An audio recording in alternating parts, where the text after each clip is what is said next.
What's up, y'all? Mr. Unbreakable here. We're doing a little test trial run for Unbreakable Messages to see if we can upload these onto the YouTube channel. Honored to start this channel and to have everybody following and subscribing. So thank you very much. If you haven't subscribed, please do subscribe. I don't know how to do that yet, so we'll make it happen. So one of the messages today in church was the most beautiful thing was, and especially being in ministry and leading ministry for Rises Lines, Unbreakable Ministries, and partnering with these guys like that I look up to very much. Guys like Bobby G, Dan Hugel with the Phoenix Center, Bobby G with Rep Your Recovery, Rob Decker with Rises Lines, and so many more great men and women inside of Sanctuary Church and all the way around. But what they modeled today, or what the pastor was talking about today, was, um, when Jesus came down, he was not just telling us how to live of light and love, but he was showing us, being a living testimony of what that looks like. And I think some of us need to dive into that more and more, to not only just explain this is what it looks like and this is how it happens, because especially for recovery, you can read all the books you want. And I know for me personally, being in prison and going through sobriety and trying to get sober, all these people that would read these books and say, well, this is what you do. And they would give us a book. But I didn't relate to them very well. And a lot of us can relate to that as well, because we like the people that have been in the trenches and processed sobriety and gotten sober. And I want to know how, if you've been in the trenches, I want to know how you process your emotions, how you've went through the trenches, and what steps you took to get sober. The same thing for being a Christian.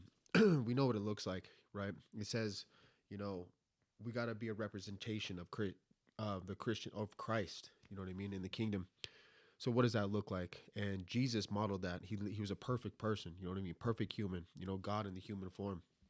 So he lived without sin, right? So he showed us to avoid sin, even though he was tempted by the devil himself, as we all go through spiritual warfare.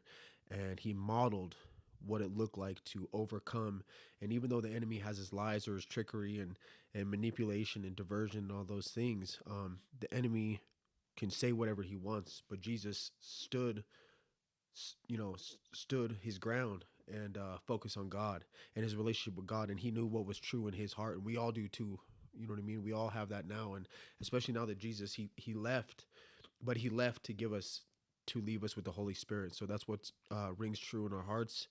That's the instinct. And it's not to condemn us, but set us free so that we can walk the narrow path, but not as a way to condemn us, but set us free and show us the way to live, not just something that, something so foreign. And but yeah, I just think that's beautiful. One of these messages, the message today, really hit home. So as we're leading these groups, and I see these guys, they're living testimonies of how to walk the Christian life, walk the sober life. And I think that all of us need to take note of that as well. I know I personally need to work on it every single day. I surrender the fact that I don't got it covered. I need to lead into Jesus Christ. I need to stick to my core values and, hold myself accountable before I can hold anybody else accountable. So, that being said, love you guys. More content to come soon. Unbreakable messages coming at you. Love you guys. God bless.